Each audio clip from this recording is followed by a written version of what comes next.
citizen. Out of many we are world citizens, same vision is for equal rights and justice for the people them. What's happening to this beautiful world that we're living in? World citizen, lift up your voice. Welcome to a very special episode of the People Powered Planet podcast, where each week we bring you amazing solutionaries.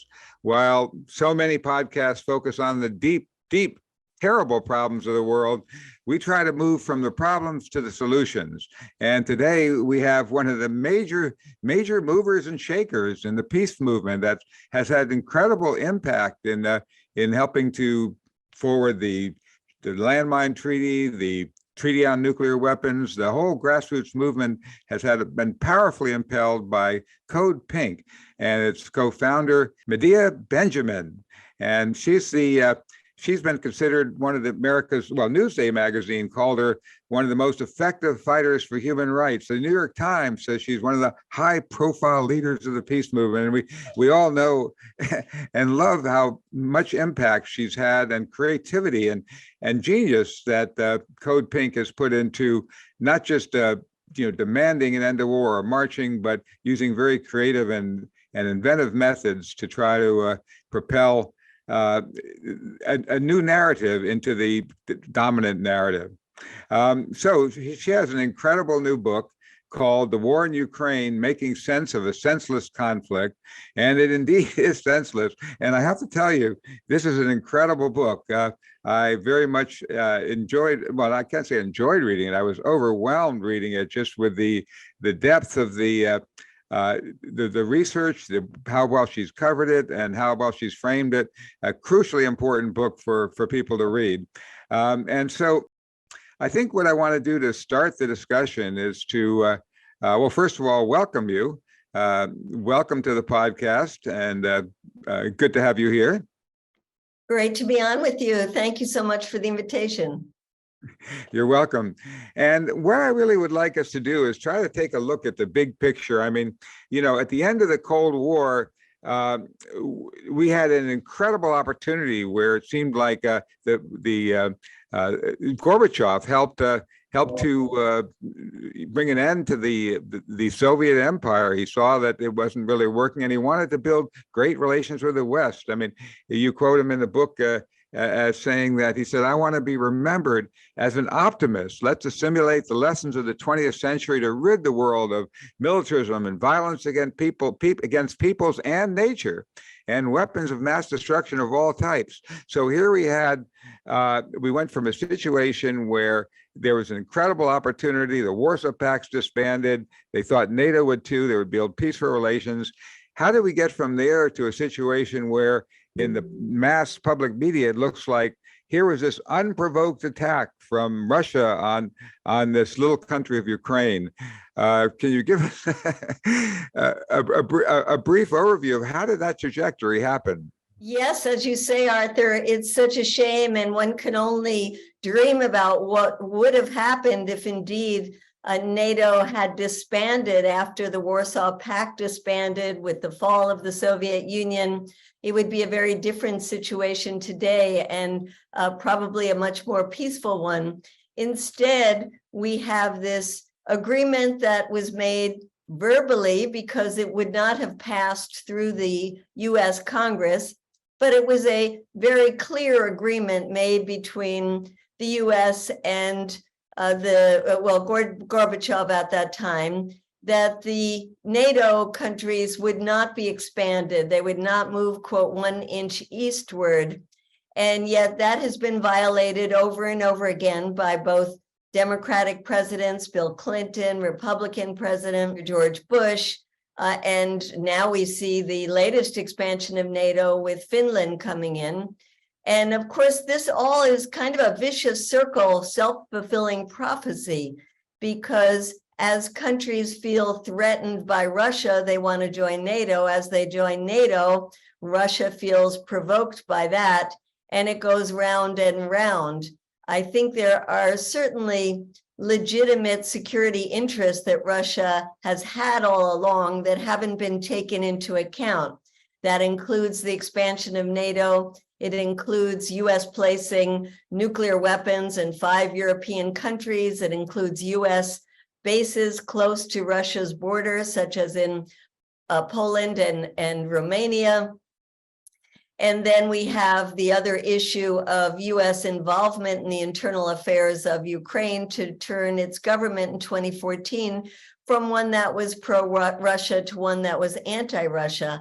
You put all of these together, and it certainly doesn't justify the Russian invasion of Ukraine that has been so brutal and caused so much destruction and misery.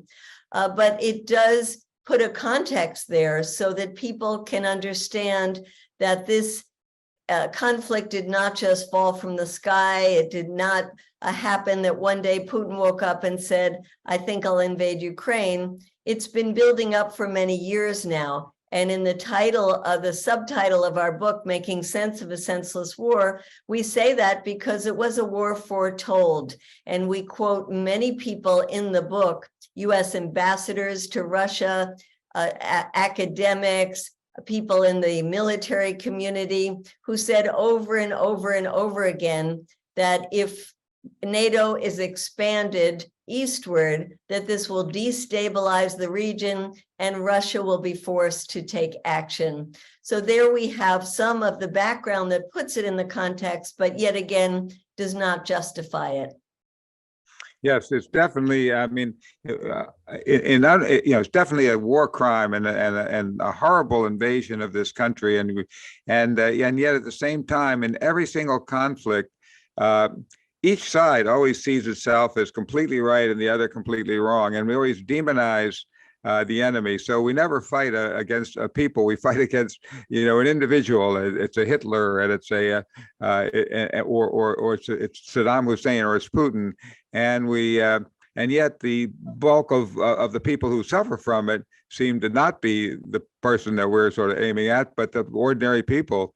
What has been the impact of NATO? I mean, not only is Russia looking out at a NATO that's been expanding, but what has been their experience of what NATO has been involved in actual wars, and actually maybe doing the same thing that Russia is doing in Ukraine?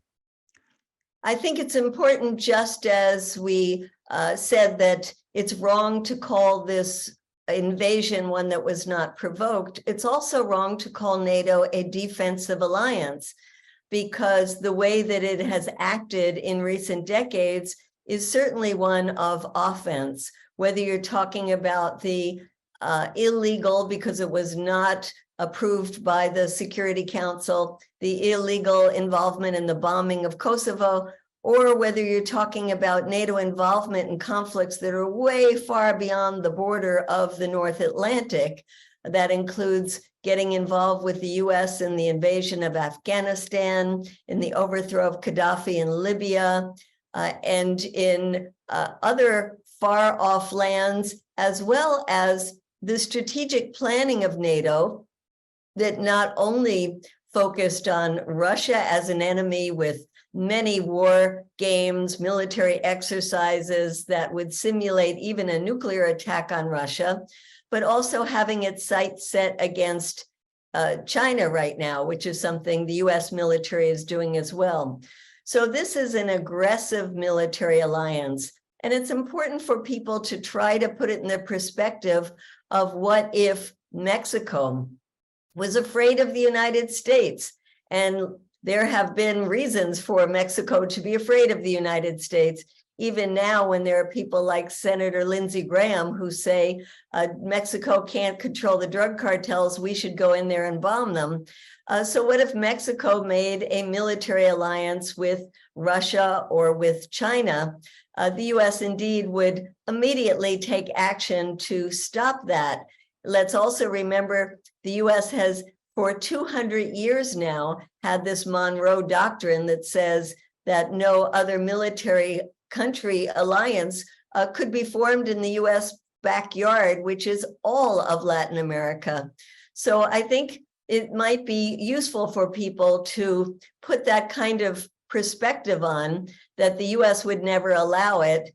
and that Russia has seen the expansion of NATO to its borders as something extremely threatening when it's a hostile military anti-Russian alliance.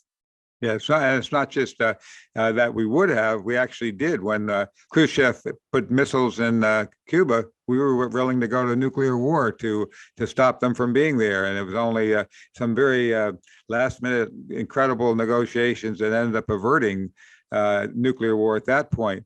And now, and as you mentioned, in each one of these invasions, like the invasion of Libya, I mean, on the one hand, we were pointing him out as an evil dictator, but yet he was somebody who really was involving the people and really almost had a very populist, more involvement in democracy that we've seen in other countries. And yet it seems like these people who've been leaders for their people are somehow then get labeled, because they're threatening corporate business interests, they somehow get labeled as these bad guys that we can go attack and invade their countries.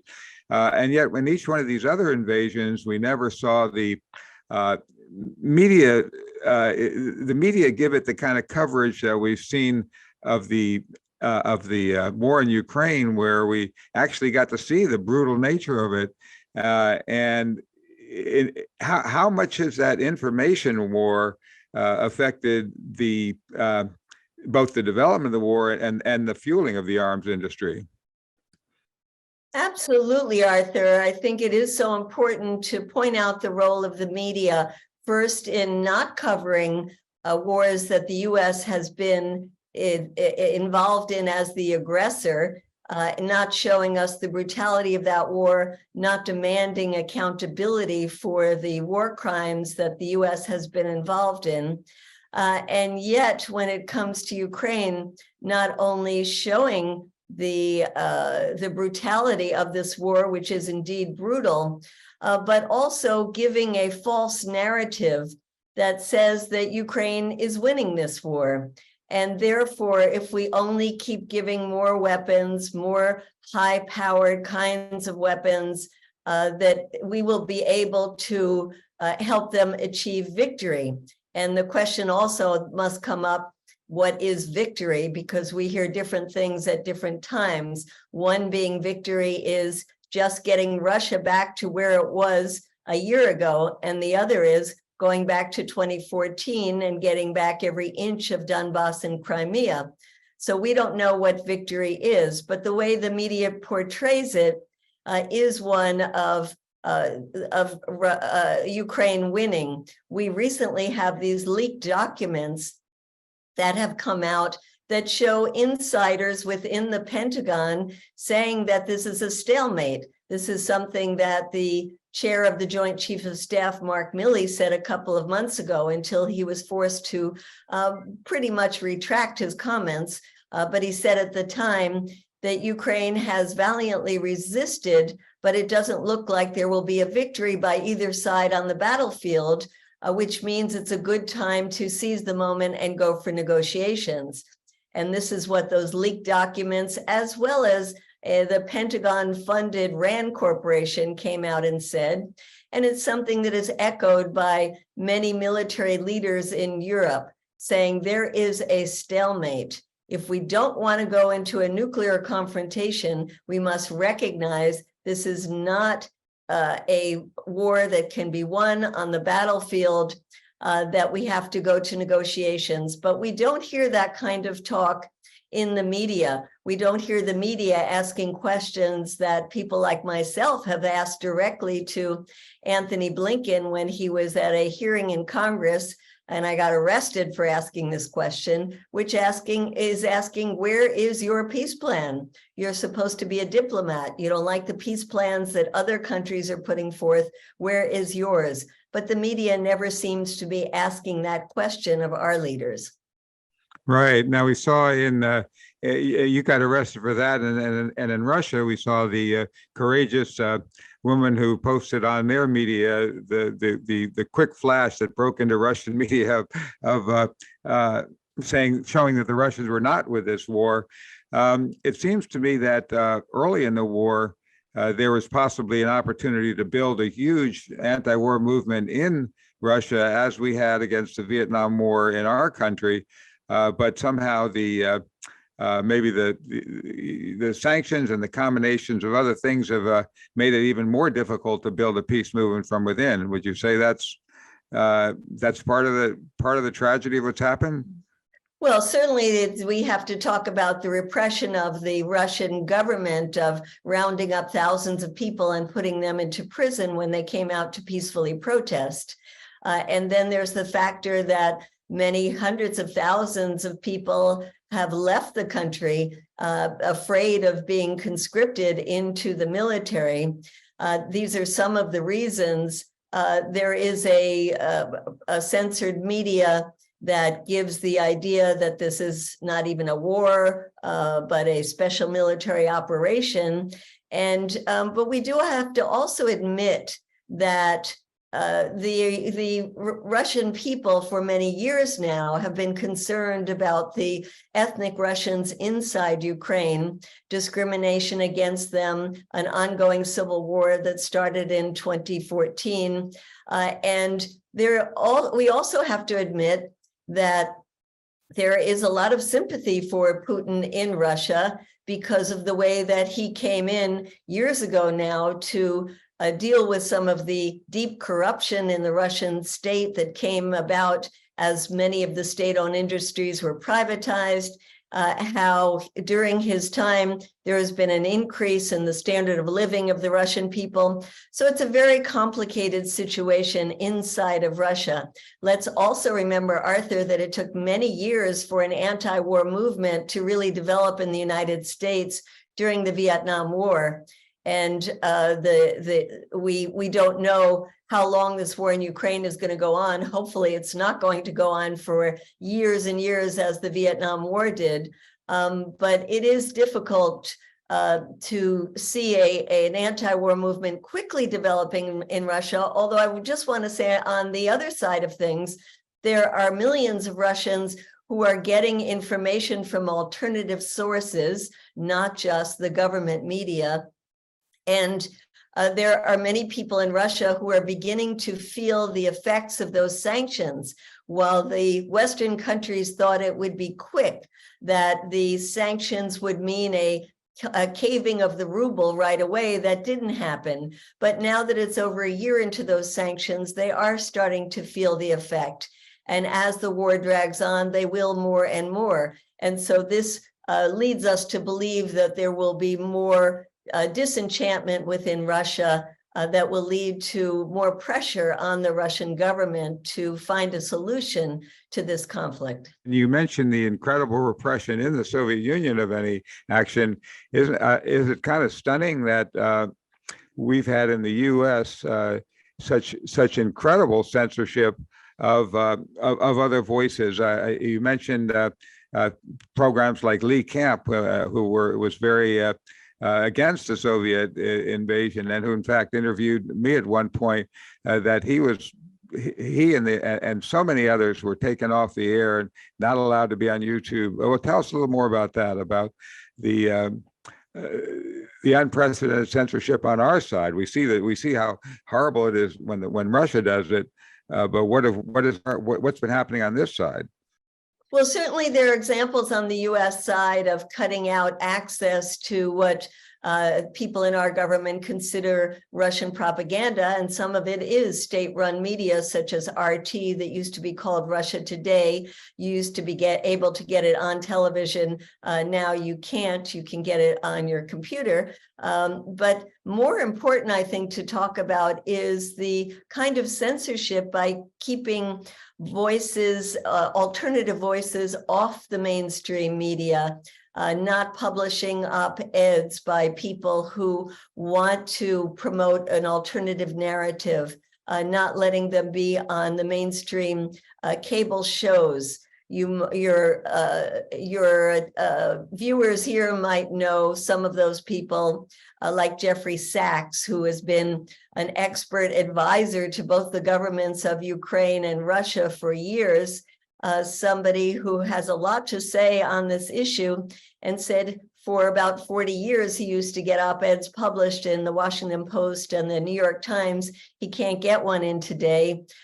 He was on one TV program, and when asked about who blew up the Nord Stream pipeline, and he said, the US, that was quickly the end of that interview.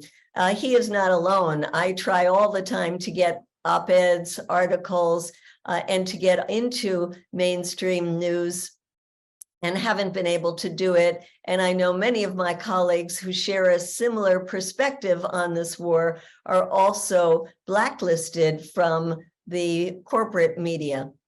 And you've pointed out that the people who are seen on the media are often, although they don't acknowledge it, are often actually representatives of the very arms industry that is benefiting from building up this conflict. Say a little bit more about that arms industry and about how that's impacting this, and how divestment might also be one of the ways of getting a handle on it. Certainly, there are some winners in this war, whereas the vast majority of people all over the world have been affected and are losers in this war. But those who are winners include the weapons industry, the military contractors, and the energy companies that have reaped record profits because they have jumped in to substitute for the sanctioned Russian oil and gas in Europe. But getting back to the weapons industry, they have an incredible hold in our government. It's not to say that they determine policy, but they have an effect on that policy that has to be recognized. You have somebody like the Secretary of Defense, Lloyd Austin, who comes to us directly from the board of Raytheon. You have people in government, both in the Congress and in the White House, who are from the military. More and more veterans are being elected to Congress. More and more people from the industry you find in the congressional offices. And they have a certain way of looking at the world, and that is through a military lens. And so you find that even in the State Department, people like Anthony Blinken, who are supposed to be the highest level diplomats in this country, come from lobby groups that were getting multi-billion-dollar defense contracts for other companies. And instead of focusing on talking to our adversaries, instead of focusing on figuring out how to get everybody to the peace table, they focus on how to get more weapons, whether it's getting more weapons from the US stockpiles, passing legislation with tens of billions of dollars more to produce new weapons, or going around the world pushing other countries to send weapons to Ukraine. It's quite remarkable that what we see is really a one-sided view of how to move forward, and it's by getting more and more streams of weapons from all over the world into Ukraine. And certainly that's not the way to end this conflict. And also, are we seeing with the combination of intense media control on both sides, with a kind of and then with the arms industry gaining from this, and then with the whole world getting, of course, getting people in Europe being, as you mentioned, in a vicious circle of being frightened by what happens, so it then ends up feeding more frenzy toward things that frighten the Soviets. Are we on a perfect storm and trajectory toward the possibility of nuclear war and extinguishing of life on this planet? Certainly we are, and I'm very concerned that this is not a major topic of intense discussion in the United States, both on the media as well as in people's organizations, in their communities, in their homes, wherever, because it looks like we are walking blindly towards the abyss, with the possibility of a third world war or a nuclear war right in front of us, especially when you look at the issue of Crimea, where the Russians have a tremendous stake in keeping control of that area because of the warm water port there that is used for their naval fleet in the Black Sea and access to the Mediterranean. And this is something where a part of the world that was part of Russia for 200 years, where the majority of people there are ethnic Russians, and where Putin is just not going to pick up and leave. And yet you have Zelensky and the Ukrainians now saying they want to take back Crimea. And you have people in our government who say that we should help them in taking back Crimea. Yet generals from Europe, especially those who have been advisors to the governments in Europe, have said that if the West actually tries to do that, we will be very close to a nuclear confrontation. So I think it is a real danger that we're not paying attention to. The only time that Biden has even mentioned the issue of nuclear Armageddon was at a fundraiser instead of in a policy discussion. And he said that Putin needs a way out. He needs an off-ramp. And yet the US government has not been offering any kind of off-ramp to Russia in this. And just getting back for a moment to the issue of Crimea, in past instances, like in March, where there were attempts at negotiations that were going forth very well until the West stepped in to sabotage those negotiations, the issue of Crimea was seen by Zelensky at that time as something that could be put off for 10 or 15 years in the future, that did not have to be resolved right now.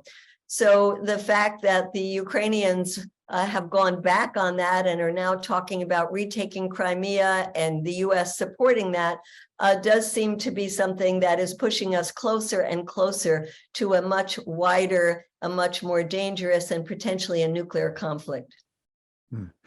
So in this country, we saw an incredible movement build against the Vietnam War, but largely propelled by the fact that people were being drafted. And so it was touching families all over, not just poor families, but at every level because of the draft. And we also saw that was kind of one of the keys that drew people to be able to listen to and hear the anti-war movement, other side, have the teach-ins and the different viewpoints come through because people were being touched personally. And we also saw then on the nuclear conflict that it was the duck and cover, and it was the fact that we had this movie like The Day After that hit home what that would do to people, that we helped build a huge movement on that issue. What is their hope of building huge movements in Russia or here on this conflict, and what are some of the handles that could break through to get people to begin to shake up their old worldview? I think the possibility of a mass movement is really more likely in Europe, where the people are feeling the direct impact of this war. There have been large protests in many countries in Europe. In France, they're certainly out on the streets for all kinds of reasons, but they have been out on the streets to call for peace talks in Ukraine. The same is true in Germany, where two women, one the head of the left party and another a feminist leader, wrote a petition that strongly condemned Russia but called for peace talks. And it's been signed by over 800,000 people. And then on the anniversary of the invasion on February 24th, they called for a protest that got many thousands of people out in the street. We've seen that in Italy, in over 100 cities. We've seen that in the Czech Republic as well. And so I think in Europe, there is tremendous potential. I'm part of a group that's putting together a gathering in Vienna, Austria, one of the few neutral countries left, that will be happening the weekend of June 10th, where we're coming together with these European movements and people from the global South to put out a global call for peace that we will then take to the capitals of both Kyiv and Moscow, as well as the NATO capitals, to say that the people of the world are demanding negotiations. Here in the United States, it's been difficult. I think if there were a Republican in the White House, that we would see a lot more movement from the Democrats, especially those who consider themselves progressive Democrats and organizations that are close to the Democratic Party, I think would be out on the street with us, but they are not right now. There was a letter that some of you might remember that came out in October of last year, signed by 30 progressive Democrats, that called for negotiations, but they were so pushed down by people in their own party that they retracted it within 24 hours and have mainly remained silent since then, so that the only ones who are coming out and questioning the blank check over $110 billion so far for Ukraine, the only ones calling for an audit to see where all of this money has gone, the only ones saying that we should push for negotiations are now people on the extreme right of the Republican Party in Congress. So it's been very difficult to get this movement going, but we are trying very hard, and we do have some successes so far. There have been 2 demonstrations in Washington, D.C. called by different coalitions of groups. There are many groups throughout the country that do regular protests as part of their peace organizations. There were 1,500 members of the faith-based community that signed a letter calling for a truce. There are people in the environmental movement who are joining us, speaking out about how this conflict is so devastating for the environment. And there are people in the world of that have been fighting against nuclear weapons and the arms race that are joining us in a call as well. So we're building up in various constituencies. It's taken a while, but I think as this war drags on, more and more people in this country are showing their skepticism, and we're seeing that in the polls. For example, the latest AP poll showed only 48% of Americans wanted to continue sending weapons to Ukraine. And many polls show that an increasing number of Americans want to see negotiations. And so as we see that opinion in the American public, we are certain to see more and more politicians recognizing that that is becoming the popular sentiment and will hopefully move on to join us in a call for peace talks. Excellent. Well, I want to also take a step back to look at the big picture of humanity at this stage in what's happening on this planet. Now, when Gorbachev left office, he started a foundation, and one of the things they were working for is the creation of world law above the nations that divide us. And in every one of these conflicts, there are other ways that could be handled. For example, well, first of all, both, I guess, 2 key elements are that, when Russian tanks went rolling into the Estonia, Latvia, and Lithuania, they greeted it with a singing revolution. They had people holding hands across the border, and they were able to actually defeat the Russian army, stalemate it, so it couldn't do its invasion with nonviolent means. And I'm wondering if, as we look at the bigger picture, there's also the power of law. That's another nonviolent force where if you create, a way that we can interactively create governance above the nations that divide us, that can have an impact. And that's, of course, what Gary was advocating at The World Is My Country, is that we create a people-powered global way to bring together the will of the people at the top level. How do you see in the big picture a kind of a future you'd like to see us to emerge toward in an area of how do we manage, putting out this war, putting out that war, putting out another war? How do we deal with the whole question of abolishing war? Well, on the issue of nonviolence, I think we saw in the beginning of the invasion of Ukraine incredible examples of people's nonviolent refusal to cooperate with the Russian invaders. The U.S. could have supported that kind of a movement, and things would be very different today. Because, as you say, we've seen this kind of nonviolent people power stop militaries in other occasions. In terms of the rule of law, unfortunately, the U.S. is not in a position to be the one to demand that, because we have violated the rule of law so many times. Many of us might want to see Putin taken to an international criminal court, but we wanted to see that happen when George Bush was in power. So Bush and Cheney and Rumsfeld and all of these others who preemptively invaded a country, Iraq, that had done nothing to the United States and was thousands of miles from our border. And so many people in the world look at the US as not having the legitimacy to impose the kind of rules-based order that we would like to see in the world. They say that according to the US, it's the US impose the rules and make the orders.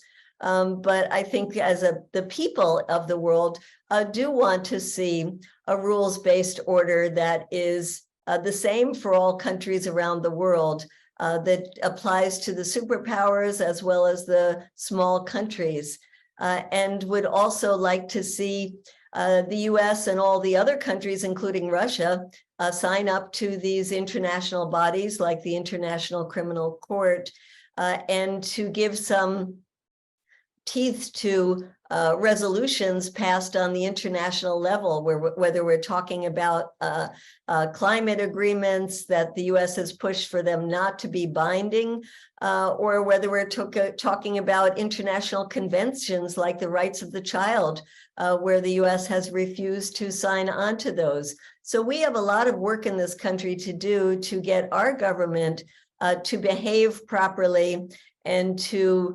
recognize a higher power than one that is just based on the nation state. And that's why I have always loved Gary's work and the whole idea of being global citizens. And what can we as global citizens do to force all of the countries of the world to listen to our dictates about how we want the world to be governed, how we want the world to distribute its resources. Because certainly if the people were indeed in power, we wouldn't have countries like the US or Russia that put so much of the resources into more and more destructive weapons, 95% of the nuclear weapons in the hands of the US and Russia, but would put our resources into making sure that all children had food in their mouths and that everybody had access to healthcare. So I think thinking of ourselves as global citizens and always having that as our highest goal to respond to the real needs of the world and the real needs of the planet. And let's also recognize that we are not the only living beings on this planet. There are lots of other living beings that are being destroyed by our greed and the climate crisis that we're in right now. So a global movement that says, let's stop putting our resources into war and instead putting it into saving humans and non-human life on this planet would be something that global citizens would be and are calling for. Beautiful. Well, I think that's a beautiful way to conclude, because indeed, the Universal Declaration of Human Rights and it says the will of the people shall be the basis of the authority of government. So we are really the superpower. That's the whole reason why they have this information wars, is to weaken us so that we can't recognize our interactive power. But when we do what you're doing, connecting with other movements around the world and interactively bringing together that people power, I think that people power is what eventually gives us the hope that we can survive as a planet. So I appreciate that. And I think we want to turn toward the question period. I know there's a lot of questions, but I think Melanie has one that Steve wrote us in advance. He couldn't be with us today. He's traveling, but he wanted us to ask a question for him. So Melanie, go ahead with the question period. Thank you. Thank you, Arthur. Medea, we appreciate and honor you so much for your courage. You have nonstop been doing incredible things. Thank you for your work. Thank you for creating this book with Nicholas. Please, everyone, get this book. If you want to know anything about what's going on, this book is incredibly detailed and has all of the information you need. Thank you for mentioning world citizens and the power of us being together. And there is a huge, incredible people power. Yes, it doesn't seem logical that people would want to spend money on killing each other when there's so many other needs and beautiful things we could be doing with that money. It doesn't seem logical when people talk about it. It doesn't but how is this happening? How do we repeat this military thing going on? How do we get tricked to, as a pacifist, as a peaceful person, thinking that we should send weapons, more weapons? How does that happen? How do our minds get changed like that? And then it's so beautiful what you said about us coming together with climate groups, all the different groups. It's just a phenomenal time where we can change things to more of a partnership society. I mentioned that quite a bit with the chalice and the blade, being less of a domination society where this would be unthinkable. Nobody would think about creating a bomb to kill children or anyone. So I had to say that. Yes, we're going to Steve. Thank you, Medea. Let me go to Steve's question. He couldn't be here, unfortunately. And he just had a really good comment. It was just, there was a mass anti-war movement in the late 1960s, but there was also daily media coverage of the obscenity of war on the evening news.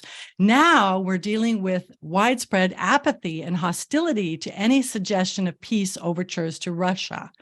And Medea has done so much to bring awareness to issues of war and peace. I feel like we in the peace movement need to engage with the general public and not just talk among ourselves or focus on lobbying our elected officials. And he had a question. He didn't hear what you had to say previously, obviously. How do we build a mass peace movement in this country? It seems those calling for peace in Ukraine and the world are a distinct minority these days, or at least in this country. So he's feeling sad and anxious about that. And do you have any comments to share with Steve, Medea? Yes, let me comment on a few things. He talked about the gruesomeness of the Vietnam War that we saw. And just today, there are videos and reports of the beheading of 2 Ukrainian soldiers by Russia. And if true, this is absolutely disgusting. And it's being used to increase the hatred towards Russia and justify keeping the war going, instead of being used to say, war is an atrocity. Soldiers commit atrocities during war. We must stop the war so that these atrocities stop. So I hate to see the manipulation of this gruesome episode and others like it to say, yes, let's keep sending more weapons. He also says that, it's hard these days to build that kind of mass movement. We did talk about that, and Arthur talked about the Vietnam War days and the draft and how much easier it is when there is the whole population involved in these wars. On the other hand, I do want to make sure that people have a sense that this war is opposed by the vast majority of people on the planet. A majority of people on the planet live in the global south.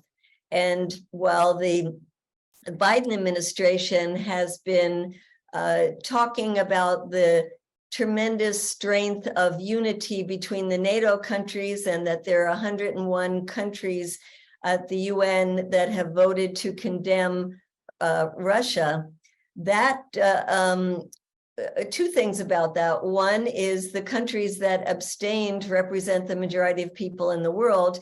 And 2, that even countries that condemn Russia still don't want to get involved. Either they can't afford to go along with the sanctions against Russia because they need to get their energy from somewhere, and Russian energy is cheaper now than the energy coming from other places, or because they see this as a proxy war between Russia and the United States that they don't want to participate in. There is a leader in the global south, President Lula from Brazil, who said it quite clearly when he was pressed by President Biden to send weapons to Ukraine. And he said, we don't want to get involved in this war. We don't want to join this war. We want to end this war. And he's called for a peace club of nations to get together to try to mediate this. So I think that should give us some hope that there is a groundswell in the global south, both from below as well as from very respectable leaders in the global South that are doing something and reflecting that global sentiment that wants to see an end to this conflict. Wow. Okay, and I noticed we have Faisal. Faisal, would you like to go ahead with your question or comment? Hi, thank you. Thank you, Medea, for all the work you're doing. It's really quite wonderful. I've been attending your CODEPINK meetings as well, so I've been listening to what you have to say. Just recently, I don't know if you saw that 300 economists had written an open letter to Jeffrey Sachs, in which they identified what they said were 5 patterns of misinformation that he was reporting.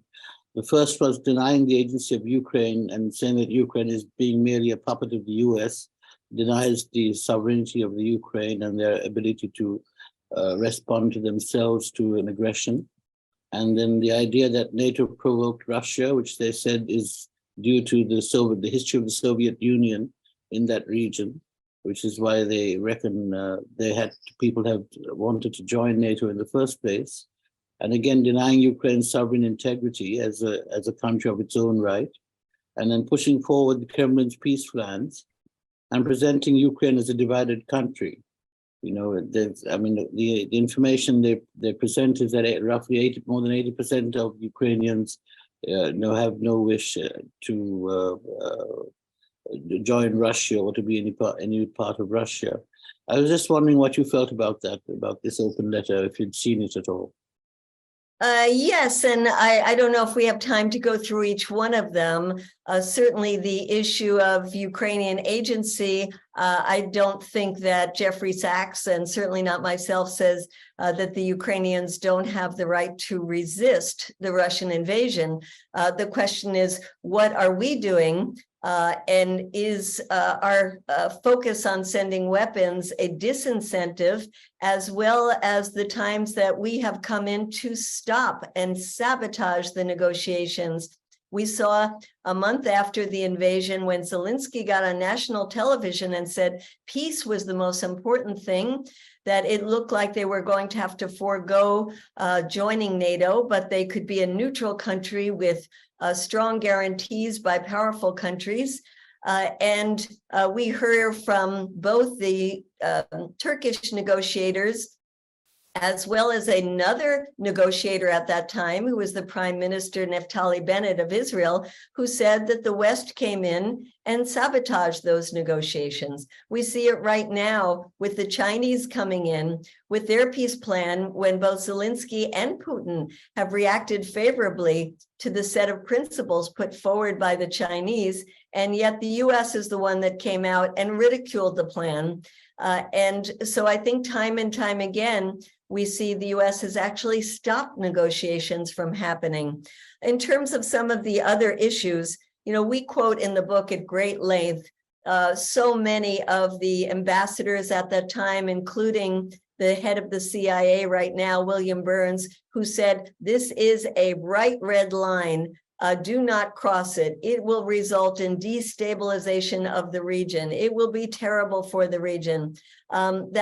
You can't deny that the people who are most in the know said over and over again throughout the last decades that this was a bad move by NATO and was creating a situation that would explode.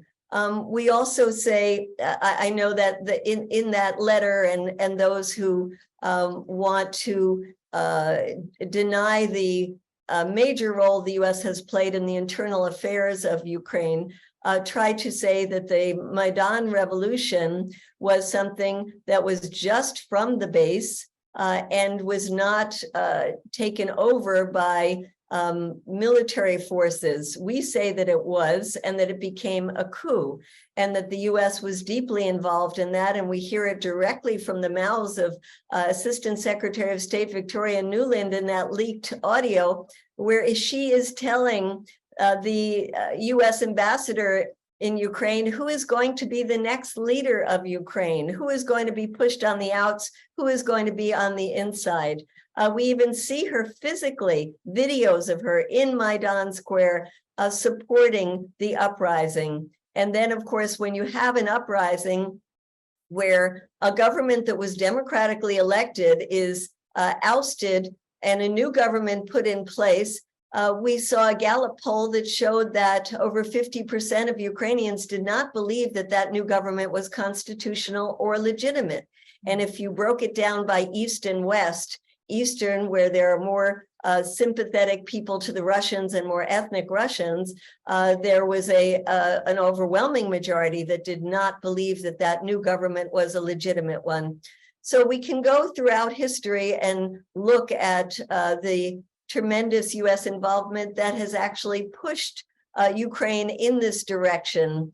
And the last thing I want to say, Faisal, is that you probably know the new interviews that came out recently with the heads of Germany and France at the time of the Minsk agreement, Francois Hollande and Angela Merkel, who said in separate interviews that when the world came together and decided that it was important to quell the violence in Donbass, and the parties signed the Minsk agreements, then we hear Merkel and Hollande saying that it was just for them a time to buy time, not to really bring peace to the region. And buying time was to then send weapons into Ukraine, train the Ukrainian military so that they would be able to fight in Donbass and fight the Russians. And so I just say all of that as some responses to that letter to Jeffrey Sachs to say, let's not deny the involvement that the US has had in the internal affairs of Ukraine, in turning it into a turning it into a civil war there, and then not participating to try to quell the violence, but actually stoking the violence by the weapons and the training. Wow. Oh my goodness, we have more and more questions. Claire, let's go ahead and go to Claire. Claire, go ahead with your comment or question. Yes, would creating a separate country, Donbass, Crimea, help both sides feel that they win and represent people better? Because we need more bilingualism and understanding rather than somebody winning and not solving the problem. You know, these are things that have to be negotiated, and that's why you bring the two adversaries with two totally different perspectives to the table to hammer these things out. When the Minsk agreement happened, Donbass was not going to be an independent country. It was going to be an autonomous region within Ukraine, as exists in many other countries with autonomous regions. That was certainly a solution that both sides at that time agreed to. In terms of Crimea, there have been options of Crimea being independent, Crimea being autonomous, Crimea being part of Russia. All of those have to be worked out. And I think that there is the possibility, if all the sides were willing and recognized that this has to come to a peaceful solution, that there are many options for those regions. Nice. Okay, let's go to Quanta. Quanta, go ahead. I have been thinking, and I've been making these suggestions to other groups as well. Is it possible for us to inspire and invite young people to get involved in the peace movement by actually doing something, that is finding their representatives and senators that will have the potential to create a bill to be introduced to both the Senate and the Congress. And that bill will say that 9% of the military budget that they pass each year should be appropriated for peace education, both in schools and then also given to the peace organizations. And that there is a connection between military spending and the deprivation of their of the money for education. So they see the connection, that they have some stake in it for doing that. And also in the bill, if it is possible to introduce, that in this season of election season, that the representatives make a commitment to reduce the military budget on a gradual basis to an acceptable level 10 years down the road or whatever. So I think it is very important that they know that they can do something rather than just talk about it. And I really admire you. I think I met you in Charlotte, North Carolina, and I'm really glad that I am here. And I appreciate both Arthur and Melanie for giving us these opportunities. Thank you so much, Medea and everyone. Thank you. Absolutely. It would be wonderful to get that money to be put into peace education. I think we would have a lot of young people involved in these movements if we were able to do something like that. There's also been the call for a Department of Peace that Dennis Kucinich, when he was in Congress, was so great in pushing. And there's still a couple of people in Congress who are in favor of that. And they were just asking for 1% of the Pentagon budget to be put into a Department of Peace. There is an Institute for Peace in the US, but it's got generals and military people on the board, and it's half Republican and half Democrat. So it's partisan. It's part of a war machine, and it's really not an Institute for Peace that I would agree with. But it would be nice if we could take that over, because it's over $20 million a year that's supposed to be going for peace activities there. And you talk about the ways that these wars affect young people. Certainly the fact that they can't get a college education without going into tremendous debt is an example of the skewed priorities that we have. And so many young people are active on the climate, and many of them do understand that war is a disaster for the climate, and that putting $1 trillion into militarism instead of putting it into addressing the climate does take away from their future. But there's no doubt, Claire, that if we had more resources from our government, which means our tax dollars, put into things like real peace education, real Department of Peace, we would have a lot more people attuned to why we have to have a massive changeover from the money that goes into making war into money that goes to peace, the needs of the people in this country, as well as the needs of our planet. Exactly. Medea, we're getting close to the hour. Can you take 3 more questions? Sure. You have to go. Oh, great. Okay, Richard, go right ahead with your question or comment. Thank you very much. What is your strategy now going forward? Is it an education from the grassroots? Is it a top-down, trying to, again, promote negotiations through Brazil and Turkey, China, et cetera? And what is the role of women in negotiation? I believe I read somewhere that said that when women negotiate a peace agreement, it lasts much longer because they look at the root causes. Your comments? Yes, I mean, all of the above. And Richard, I would love to get into more of the Rotary clubs locally and be able to speak to them, because I think it's such an important resource in getting people on the local level more involved. I've been going to over probably about 80 cities so far, giving talks, trying to inspire groups that had existed before and sort of fell away during these last years, trying to go to colleges and speaking to young people to get them involved. So definitely a grassroots level. We have something called Peace in Ukraine Coalition. It's got a website called peaceinukraine.org that people can join either as individuals or as organizations, where we meet for only an hour every 2 weeks to discuss the issues and inspire each other on things that they can do. They can be as simple as going to the farmers market with some leaflets, to setting up meetings with their Congress people, to protesting at the offices of their Congress people if they don't seem they can get anywhere in a meeting, to writing letters to the editor, all of those different kinds of activities. There are so many good educational resources, videos, books that we put online in the Peace in Ukraine resource section. So, and then in terms of on the international level, I mentioned the meeting in Vienna that we are doing with the International Peace Bureau that will be bringing people together from many different countries.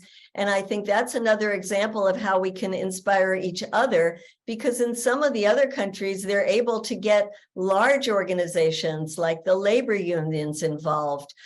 Given how good the Pope has been on Italy, they get the Catholic Church involved. So different countries are able to do things on a more massive scale than we are, and we can learn from them and see what might work in our own countries. I mentioned our effort to get faith-based communities. We're working with the Fellowship of Reconciliation, and we're building up for lobby days in Washington, D.C., where the faith-based leaders would come to Washington to lobby. So those are the kinds of things that we are doing. Oh, and one last one I want to say is to get people from the environmental movement, where there are so many people involved, get them active. We have a letter right now that we're trying to get big organizations to sign. We have the group 350.org that is signed. We're trying to get other ones so that they see these connections. And when there are chances to go out and mobilize, like in Washington, D.C., we can get these other constituencies out as well. And as for your last question about women in peacemaking, yes, it's been proven time and again that peace accords have more ability to actually last if there are women involved. And CODEPINK has been very active on the global level of getting that resolution 1325 passed at the UN and trying to ensure that in these peace teams, there are women involved.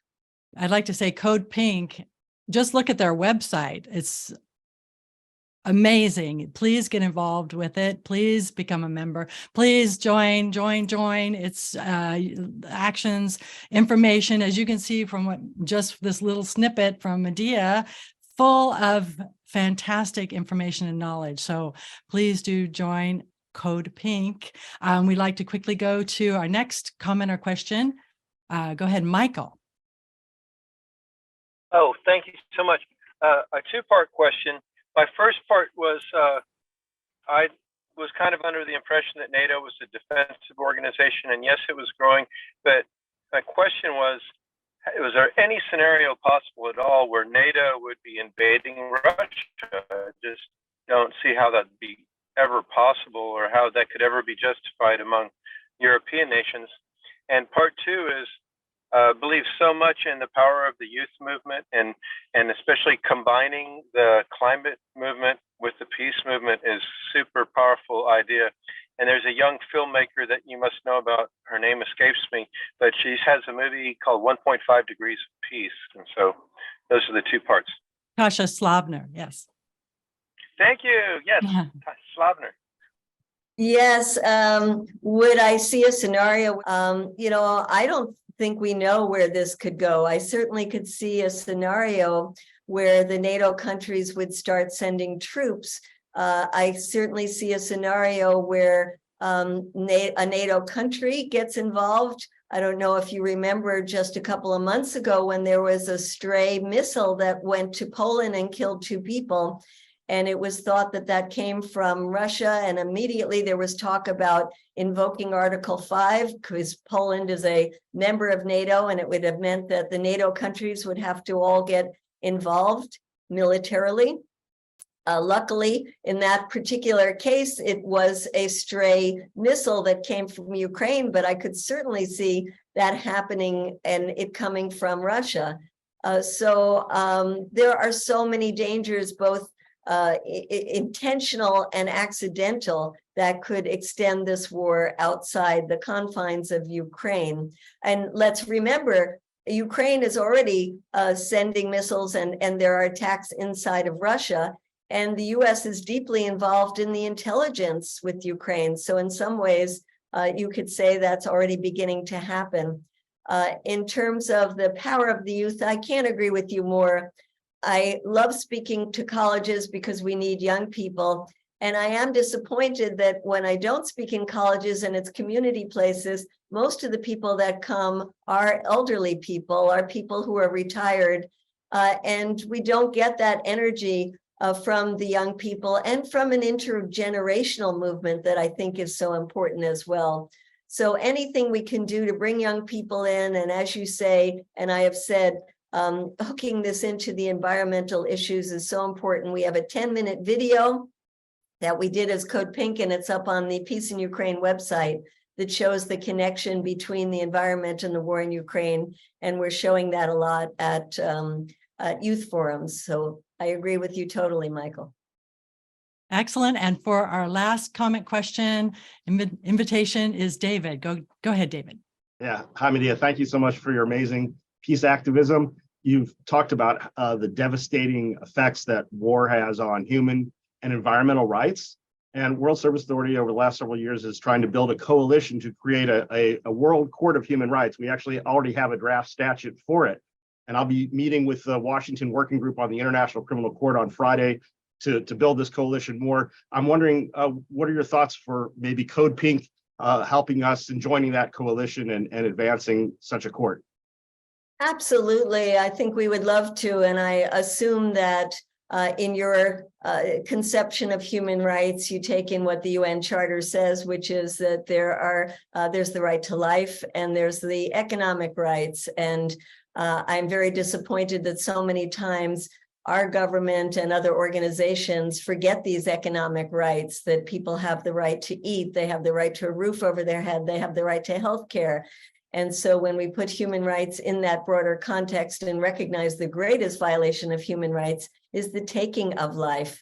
And that's why it's so important to end this war, to end all wars, to consider ourselves global citizens and have courts not only like the International Criminal Court, but others where we can advocate on behalf of the global citizens of the world for all the rights that we should have as people on this earth. So thank you very much, David, and we'd love to join you.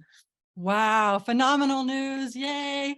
That is a perfect note to end on and send it back to Arthur. Medea, thank you. And we so appreciate you. I don't want to say goodbye, but we're going to go back to Arthur. Arthur, take it away. That was absolutely a phenomenal. We were just so wonderful having you speaking with us, and the courage you're having in touching our whole society. I do want to give you a chance to say a little bit more about the June 7th event in Vienna and how people can connect to that. And then I'll tell us a little bit more about next week. But first, do you want to say a little bit more about that? Well, I do want to tell people it's the weekend of the 10th and the 11th, and it's open to anybody who wants to come. And it should be a phenomenal experience to get to meet people from all over the world who are working on this. And so you can go to the International Peace Bureau website. It's ipb.org and see the invitation there. And just other places to go, codepink.org. Melanie, you were so nice in encouraging people to go there. We have another campaign I'm very proud of, and I think that your folks would like very much, which is called China is Not Our Enemy, because let's face it, while this war is raging, there's already people who are anticipating a war with China that must be stopped. So you can look up China's Not Our Enemy campaign and join that one as well, which has regular meetings where they really learn from each other, share information. It's great. And the final resources, one I've said before, is the Peace in Ukraine Coalition, peaceinukraine.org. So thank you very much for giving me this time to talk to you. Yes, so that'd be so wonderful to go to each of those and find out more about the wonderful activist things we can do to make a difference. So thank you again so much for this inspiration. And I want to also tell everybody about next week, where we're talking about story power. You know, so often all the ills in the world happen because each side wants the same things. They want a better life for their children. They want to feel peace and secure, but they have a different story. And so everybody on all sides of the issues are all being having different stories, and the stories are clashing and fighting. And if we could somehow get our stories aligned, we would find a lot much greater opportunities for peace in the world. Well, Bob and Liz are storytellers. They actually ran our bully proof program in the schools, where we used 10 animal characters to teach the essential tools of conflict resolution, from brave bust out bear teaching you how to disengage from the conflict. It's spelled out bully proof, understanding unicorn, listening lynx, loving lion, yin yang yak. All these are tools for conflict resolution. And then proof was picturing porpoise, respectful raven, overseeing owl, originating otter, originating orangutan, and fearless fox. And so these 10 animal characters really empowered kids with the tools to handle conflicts in better ways than violence. Kids in detention centers and in prisons saying we wouldn't be here in the first place if we had learned these other techniques. It's not just fight or flight. It's not just be bullied the rest of your life or blow away the bad guys. There are a whole range of options that can turn things around. So they ran that, and they do storytelling around the world. They just returned from Morocco at a worldwide gathering of storytellers united in sharing life-affirming stories. And they're going to share their Endangered Stories Act, an act of the people, not of Congress, that once we lose these life-affirming, wonderful stories, they're lost forever. So we need to have pass an Endangered Stories Act to further the life-affirming stories, and at the same time, the word endangered includes end angered, and we need to end those angered stories that people fight over for centuries. And so shifting the story, that's the subject next week. At the same time, Wednesdays, join us on the People Powered Planet podcast. World citizen, lift up your voices. Oh, you know we got something to say. All we need is the same directions, heading in one way.